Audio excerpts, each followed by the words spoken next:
So, welcome back to the Raising Our Vibration podcast, where we explore higher consciousness through spiritual practice. And today, Stephen and I are going to talk about using biofeedback, such as Muse that I have on, and Stephen has on a Dentsu headset, using biofeedback to develop confidence in your meditation practice. So, last week we talked about releasing doubt in your practice, and the third part of that was developing confidence. So we thought we'd pick up there and talk about how you can use biofeedback, both internal biofeedback, which we talked about last week in terms of sensing inner sensation. So that's the biofeedback of this body, heart, mind system that you tune into and sense your state of absorption and concentration and so on. Then there's also external biofeedback, so such as an EEG headset. So external biofeedback can be really helpful when you're not used to feeling sensations in your body, when you haven't really activated and cultivated that inner felt sense to the point where you just know it because it's self-evident within your felt experience. So these devices can be really helpful to help you hone in on different states. Now, way back in December of 2018, I asked my wife for this Muse headset for Christmas. And the very next day, I started experimenting with the Mind Meditation app. And for those of you who have used Muse, you know that the Mind Meditation app, you can set the length of time, and then it has bird sounds when you're achieving the desired state, and it has rain or even storm when you're not achieving the ideal state. So I was really excited to try this out. And so Stephen, if you let me share my screen, I'm going to show you one of the very first mind meditation graphs that I did. So if you can see this on your screen, Stephen, can you see that fine? Okay, good. So here you'll see, and I labeled this one not getting it. So you'll see it was December 28th, 2018, so it's right after Christmas. And this one I did for 20 minutes. And you'll see, if you're not familiar with Muse, it's divided into three sections here. The bottom section is when you're in what they're calling calm. The middle section, which is mostly what this one is what they call neutral. And then the upper section is what they call active. And you'll see in this one of these initial experiments with Muse, I was in active for 3 minutes and 6 seconds, neutral for 16 minutes and 38 seconds, and calm for a whopping 16 seconds. And that gave me a 1% calm score, 1%. Okay, now put this in context. At that point, I'd been meditating for 34 years. Okay, so I did have some facility in meditation. I'd been teaching meditation for a number of years. And so I understood how to get myself in a calm state. So when I looked at their graphic here, I saw, okay, what they're looking for is calm, not active. So to me, when I looked at that, what that meant to me was I'm going to rest in this deep state of diffused attention, letting go, just passive mental state, a passive state of awareness. So that was by looking at what their three zones there. I said, okay, you want to be the opposite of active. You want to be passive. And so I did that, and I rested in what I now kind of know to be a real uh, alpha theta state of just diffused, resting, open, still, silent awareness. Okay, but obviously that is not what this program is looking for, because I got, you can see down here, I got 2 birds in the whole 20 minutes, and I had 49 recoveries from active back into a neutral zone, never really getting into a calm space. So I worked with this for a little bit, but then quickly gave up on the mind meditation, saying, I have no idea what this really is about. So then Stephen and I got on to using Mind Monitor to actually looking at the brain waves in Muse. And we learned a lot by doing that. And so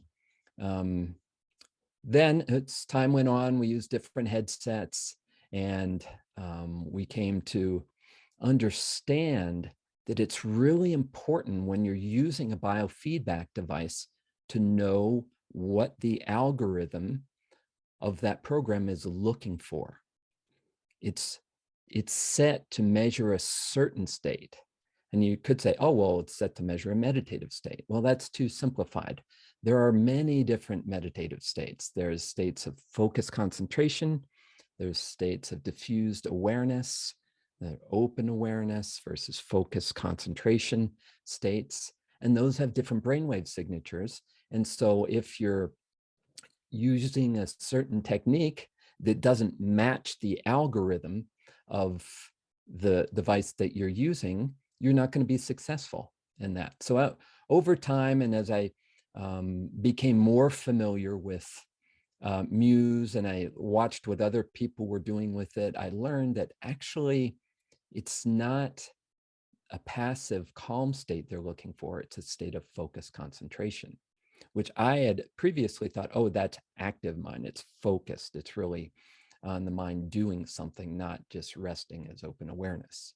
So after discovering that, then I went back, and I'm going to show you the kind of polar opposite. And so once I knew, oh, this is about focus concentration,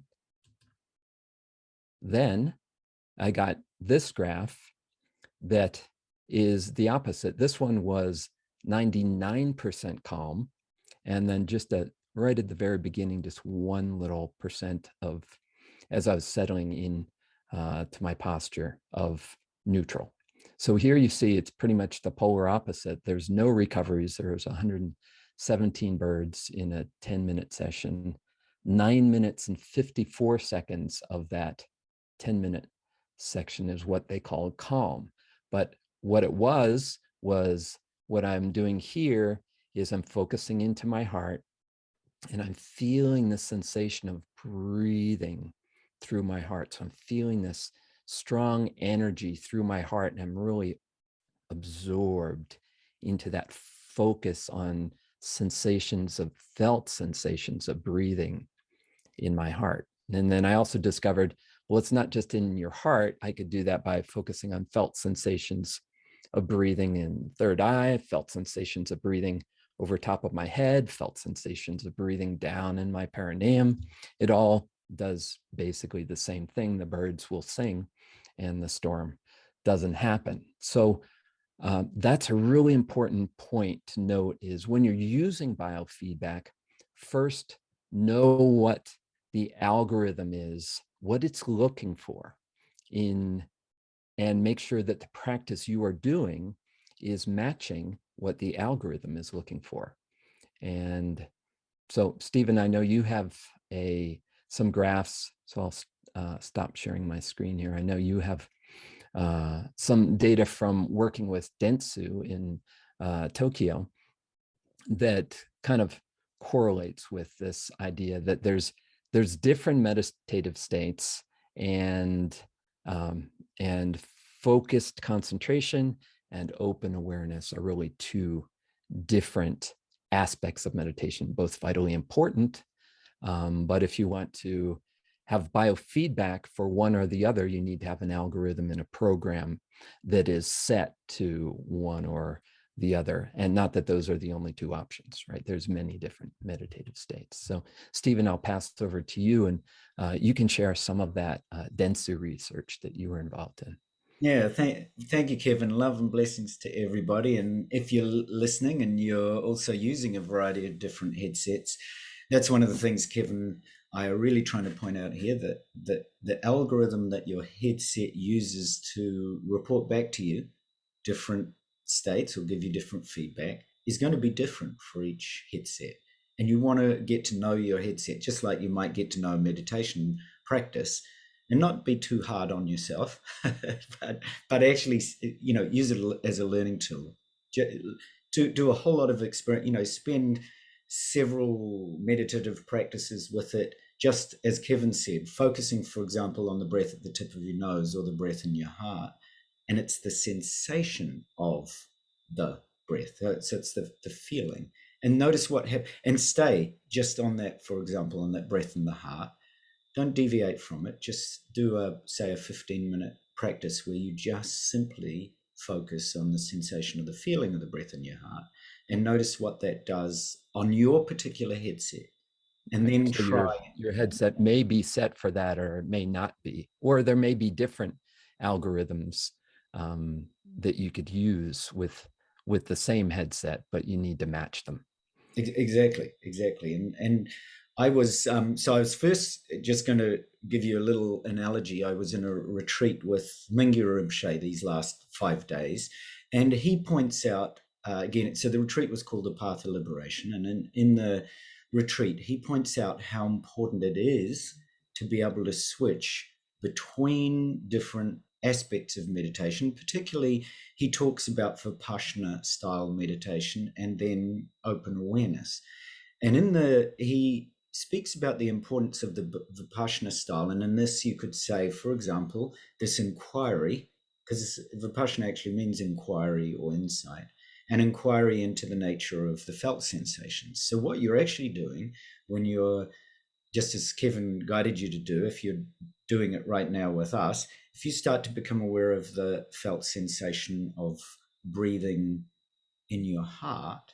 So if you do that now while you're just listening to us, don't focus on the screen or on Kevin or I, or don't focus on trying to listen too intently if you're listening on the audio, but just simply be aware of the sensation of breathing in your heart. It's a very easy one to do, right? You can even hold your hand on your chest and just feel the sensations you want to feel. So you're kind of savoring the quality of this feeling. You're kind of going, oh, that feels, if you haven't done this before, you can go, oh, that feels good, to just simply feel the sensation of breathing in the heart. Now, what this does, so as you're listening to me, if you get distracted, just notice without any judgment where and how you get distracted. So you might get more distracted by sound. Some people find, oh, there's that dog barking, right? Or, so that's an insight in itself. You're getting distracted by sound, and you just come back again to the felt sensations of breathing in the heart.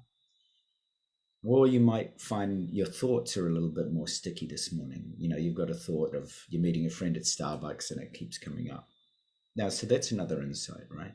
Is that you're starting to notice how these parts of you that are called the identity are made up. Or you might find feeling, maybe you had a bit of a grumpy time with your partner or friend, and this feeling, of being a little bit out of sorts comes up. So maybe that's what's you get most distracted by. So this is insight, right? And you bring it back to the felt sensation of breathing in the heart. So in fact, what you're distracted by is just as important as how well you can stay on the felt sensations in the heart. And Mingyur Rinpoche talks about this type of exploration as being the Vipassana part of practice. And he points out this is really crucial because your identity is all made up of me, right? And when you look at me, the first thing you tend to see is all the pieces, the past, the future, the your ideas or my ideas, my experiences, my profession, my name, all of the stuff that's associated with me, right? And in this inquiry, so what you're doing by simply staying with the felt sensation of breathing in the heart and just simply noticing without any judgment where you go, you start to sort of notice, oh, what are the areas of this identity that I'm most preoccupied by? And then you also see that after a period of time of focusing on this felt sensation in the heart, that in fact you get better and better at it. And those parts of you, like the concern with the friend that had argued with you yesterday, they tend to fall away. You start to recognize that those parts of you, they change, right? The argument you had with your friend today might not even exist tomorrow. It might have simply vanished. So there's an impermanence to all these parts of you, and they're constantly changing, and there are many of them. So Mingyur Rinpoche pointed out how important that part is. So that's when we're simply bringing our focus, concentration, and awareness on one simple body sensation. We're using the body sensations to go deeply into what's present, and we're noticing without any judgment what arises, right? And then the other part of it he emphasized was that the other aspect is this open awareness. So you can try this now that you've been focusing on this sensation of this felt sensation of breathing in the heart. Just try now, just relaxing back, just simply let go, surrender, right, to this open, spacious awareness. And he points out that at this point, you're free. You're simply going beyond. You're in fact using that focus, concentration, that depth of inquiry into the felt sensations of the heart and what you get distracted by. Now you're just resting back into presence. You're simply here. You're simply like a rainbow in the sky. You're open and vivid. Right? It's very clear because you're just resting. You're simply just resting in presence. There's nothing to do. There's nowhere to go. In fact, there's no meditation. There's just open awareness. It's that simple.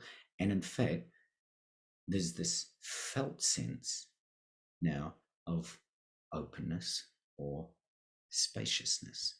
So it's very simple. When you kind of search for any boundary or edge to this felt sensation of openness, or this felt sensation of resting back in the true nature of who you are in this natural, effortless presence, there's simply no boundary. It's just open and vast. And you can feel, right? There's a feeling of this all-pervading equanimity or tranquility or serenity or peace. Because you're just resting back. You're just simply resting in your own true nature, this presence, this background, if you want to look at it that way, this movie screen that's always there. There's this presence is always there. And all you had to do right now is just rest back. So these two aspects of your meditation practice that Kevin's been pointing out are so crucial. So if you're looking at the screen, I'm going to share with you a recording that Dentsu Science Jam in Japan did. So Dentsu Labs are big lab. Dentsu is one of the largest companies in Japan that deals with research, marketing, advertising, and so on. It's an enormous brand. And they have a branch of their practice or their branch, their company called Dentsu Science Jam that particularly deals in EEG and HRV research. So I was the subject of a study that they did, which compared me. So if you're listening to this, I'm going to get you to imagine a green graph. And if you're looking at this, it'll make obvious sense what it is. But I'm going to try and describe it for both listeners and for viewers. So in the graph that you're seeing on your screen, if you're looking on YouTube, you'll see it starts with the focus concentration at the left of your screen. So if you're listening to this, imagine a graph that starts up high, like on the y-axis, it's uppermost. So it's as if you're taking a line and you're drawing it diagonally, starting up in the corner of your screen and drawing it all the way down to the right hand side of your screen. So that's me in the if you're looking on your YouTube, I'm the green graph, and the other three graphs. So against this are a gray line and an orange line and a blue line. They actually represent three independent groups of meditators, and their averages taken over time over a 3-week period when they were doing a raising of vibration course, and what happened to their concentration and focus over a 3-week period. So if you're listening to this, you can imagine that there are three other lines that are going from the left-hand side of your screen and going upwards as they go deeper and deeper into focused concentration and awareness. So what the scientists found, so this was actually published as part of a scientific and engineering conference in Japan.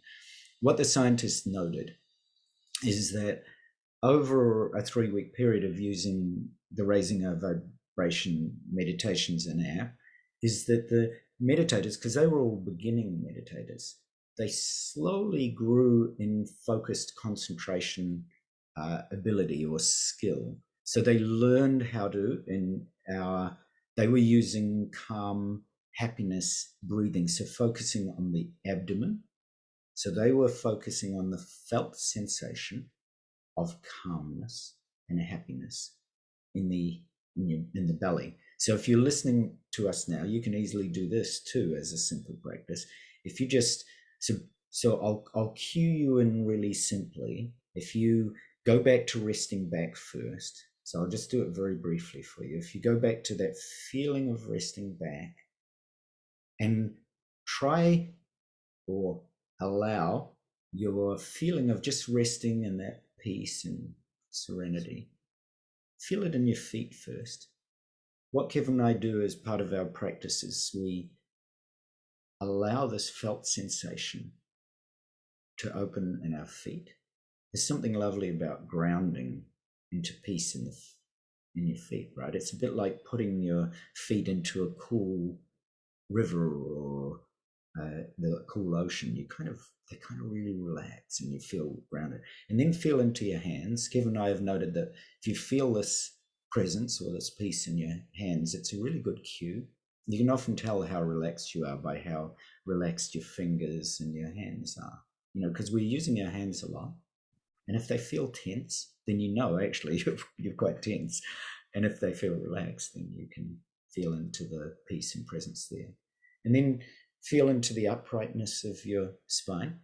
Because Kevin and I have noted that the more vertically upright you can be, the more clear you are. Right. There's a natural thing. When you walk down the street and you feel very clear and upright, there's something that happens. Very simple. You just feel more clear. There's a clarity when you've got a good posture. And this is emphasized right throughout many traditions. It doesn't matter whether you look at Tibetan Buddhism or yoga or the Taoist practices. You're just simply feeling into this clarity that comes through having a good posture. And then drop into your belly just for a moment. So bring that same peace and presence into your abdomen. And as you breathe in, all the way on that inward breath, just notice the sensation, the felt sensation of breathing peace. So let's just stay with peace. So this calm peace. And it's a calm peace and happiness that you breathe in. And then as you breathe out, there's this calm peace and happiness. You can feel it.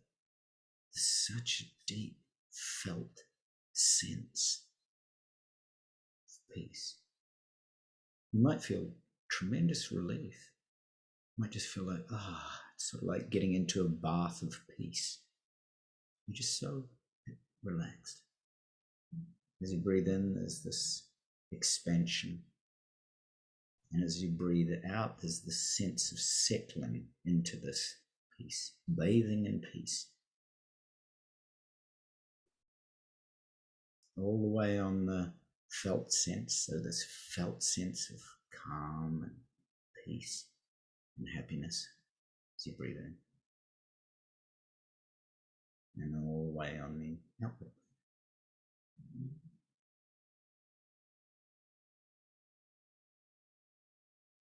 So when you can slowly open your eyes and open your eyes. So if you're listening, then just stay in this simple sense of felt presence and peace as you listen on. And if you're looking at the YouTube, then I'll guide you to this gentle increase in focus, concentration, and awareness that the three graphs showed of the beginner meditators. So the gray and the orange and the blue, you can see they gently move upwards. So if you're listening, you can imagine a sense on a graph of somebody's focused concentration gently increasing over a period of time. So that's what happened to the beginner meditators. And what I did over a very short period of time, my practice was taken over actually 10 minutes in a comparison, because the control groups were doing 10 minutes of this practice every day, night and morning, for 3 weeks. And so they showed this continuing increase in focused concentration, but we weren't guiding them into simply resting in open awareness. We wanted them to develop this simple, focused concentration on the sensation of calmness, happiness, and peace in the abdomen. So my one, which is the green graph, started off in that simple focused concentration for a short period of time so that the scientists could see, oh, I go straight there within 60 seconds, basically. So I just simply would go up into a very high focused concentration awareness. And they all said, oh, this is very high concentration, because it went up as far as their kind of levels were measuring, and then somewhat beyond that. And then I showed what happened as I rested back. Now, if you're watching on the YouTube, you can see the green graph goes all the way down to quite a substantial negative figure. And the scientists said, oh, our measurements stop. What are you doing? We don't know how you're managing to make the instruments not show any reading. And I said afterward, oh, that's simply because the two things I did was, one was I focused on a simple, calm sensation of this felt sense of peace in my abdomen for this short period of time. And then I dropped out completely. In other words, I let go completely of any identification with anything. There wasn't any, there was just simply this open awareness. And they said, oh, that was amazing. How did you do that? Can you? So I sat down and I had a little seminar with them to show them a little bit about how you can go within a short period of time from focused concentration into open awareness back into. So I showed them over 60-second period. They were very keen to see whether I could do it over 60 seconds. 60-second focus, 60-second open, 60. And of course, their instruments showed, oh, it goes all the way up one way and then drops out completely the other way. So it was a very useful test in that sense, and it really did, surprise them. So if you were using the mind meditation here, you would, when you started and you were in that focused concentration, you'd be hearing the birds. Correct. But then when you dropped out in that just resting back as open awareness, this diffused attention, you'd be hearing storm. Correct. And so, if you were just looking at the mind meditation chart, you think, oh, I'm doing it wrong. Instead of understanding, oh, now I'm doing something different. Now I'm doing something different. These are two different aspects of the practice, and both essential, but very different brainwave signatures. And so you need to have an algorithm. If you're trying to train one with using biofeedback, you need to have an algorithm that is trained for that. And if you're training the other, you need to have an algorithm that's different, that's looking for a different brainwave signature.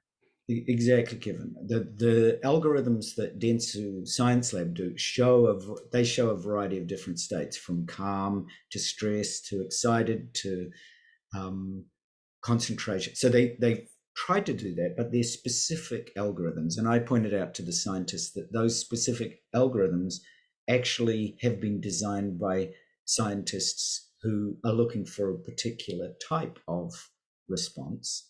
And that may not be necessary. That's what their puzzlement was, definitely in that open awareness, because what I was doing, just as you were saying, was not fitting their algorithm. In fact, it couldn't even be measured by their algorithm. They didn't, that's what puzzled them the most. And I said, well, Right. if you figure out an algorithm to measure open awareness, and literally open awareness, where there's simply a non-dual awareness, then you'll be able to understand why your measurements dropped out so radically. Right. Which is, so that key understanding is really, would be really helpful if these biofeedback manufacturers in their apps and their programs would understand these different states, these different brainwave signatures, and be able to describe the cues, because a cue is like an algorithm, right? It's an inner felt algorithm. If they could describe the cues that match that algorithm. So, okay, now the Muse Mind Meditation app has gotten better with that. I notice now that they say something about feel the sensation of breathing, the sensation, so felt sense in a particular place where you're most present to it, or it's most prominent, right? So that they're now guiding that. And it would be nice if then the graphic also, instead of saying calm, neutral, active, if they represent it like it could be calm and focused versus mind wandering. That might be a little bit more appropriate to what that algorithm is actually measuring. And so, yeah, it'll be great as this technology develops, if the instructions for each state are really clear, so that as you're using a device, you know, oh yeah, this is about this sort of state of awareness, and here's what you can focus on, or here are the inner cues that you can use that point toward that. Exactly. The cues are so crucial. And that's, again, going back to even the Dentsu lab experiments, is that's once I started to explain the cues, especially for open awareness, the scientists realized that there was in their calm, excited, stress, whatever it was, concentration algorithms, there was not one of those algorithms addressed that, partly because they hadn't. It's a bit like when you're in a discussion about language, people might not consider the language of silence to be a language, and yet it's very obviously a language, because there's a whole communication in our silence, right? And it's the same with people are so concerned in meditation about getting somewhere or having a goal. They perceive, especially in the West, we perceive the meditation as being a goal. There's a goal of peace, or there's a goal of happiness. We're going from somewhere to somewhere else. So the sense of just relaxing naturally as you are and being there, the sense of being in presence, it can even that can be set up as a kind of a goal. Okay, what do I need to do to be? so it's quite funny, right? But I'm sure if you're listening, you can relate to the humor of that, because it's a little like many of the Zen koans that say, what's the sound of the tree falling in the forest, or what's the sound of one hand clapping? And if you try to answer it through conceptual mind, then the master simply keeps sending you back to go until you realize, it's not something that I need to describe, and it's not a goal, and it's not an idea or a concept. And that's one of the wonders that you start to discover, that the focused part is actually really important. So this is what Mingyur Rinpoche is talking about, that you do need the focus, you do need the conceptual inquiry in order for you to be able to see just how much concept you have, right? It's like pointing back at yourself. It's like I was explaining about, if you're, we quite often meditate and we're breathing on the felt sensation in the heart, and then suddenly we get distracted and we get really irritated because we think, hold on, and then of course the moment you get irritated, there's more and more and more of that distraction in your mind, instead of looking very openly at it and saying, oh, well, actually it's arising. I can genuinely learn something about this me, this identity, that actually kicks up all of that kind of kerfuffle in my mind. You actually genuinely have a different sense of inquiry and wonder and awe about these states. And that's why the cues become so important, because the cues, and there are many of them, right? The cues are actually helping direct you to different states and different ways of understanding this identity, of understanding the wonder of you, of understanding the vastness of being. So the cues, especially in some of these ancient traditions, have been really thought out well, a bit like a map. So Kevin and I often, advise that you learn how to shift. So you take your headset and understanding that there's an algorithm, but you learn what it's like, and you don't judge. So in other words, if you're breathing this felt sense in the heart, look at what that does for you with the headset and the graph. And then if you're resting back, look at it, what that does for you, and and really record it. Kevin and I really encourage you to really record. I often get so many people sending me graph saying, what is this? Well, I don't know what it is, because I've got nothing to relate. I've got no cue to relate to it. I've got no felt sense to relate to it. So it's really, I know when I was exploring this with Kevin, we used to keep great detail about exact times that a shift happened and exactly what the felt sense was and exactly what cue we were using. And then we looked at shifts. Andrew Newberg talks about this a lot. Sometimes a shift will happen and we'll go, oh, I don't know. I thought I was in a calm practice and suddenly it's gone here. But look at those shifts as being potentially also deep insights into what's happening to you, to this identity that you perceive as you, right? The dramatic shifts are actually just as important as, sometimes we think we've got to have a graph that goes across in a straight line and is calm 100% of the time. And that's our particular type of practice called shamatha or calm abiding, right? So that's also relevant. But equally, we don't want to knock out completely the insight that comes from shifts and changes and even the distractions. So these we start to see our whole practice as being insight or understanding. We develop a really deep compassion and kindness for every single aspect of our practice. And then, of course, what does that do? That helps us to relax more. And then we start to relax and we learn. It starts to become really exciting.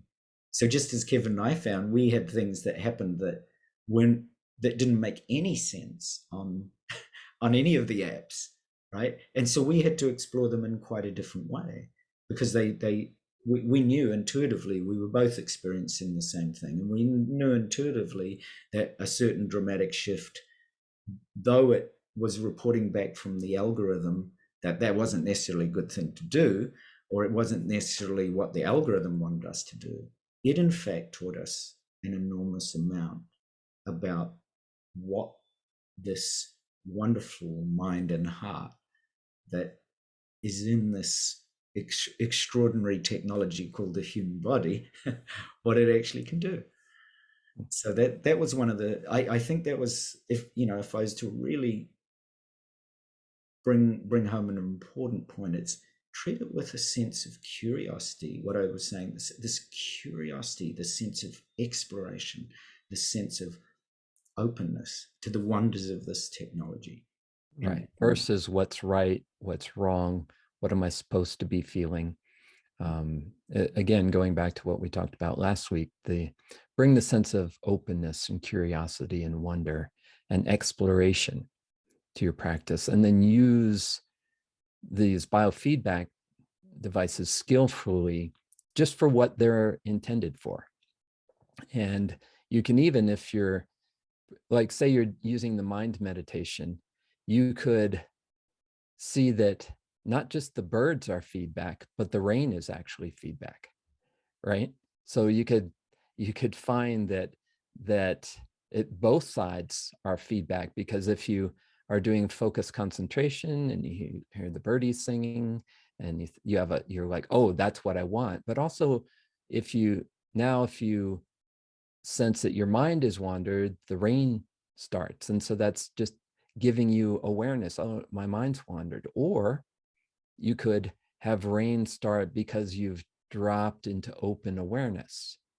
Okay, so this now kind of changes the whole paradigm of the mind meditation. Is I can use the biofeedback to tell me about different states.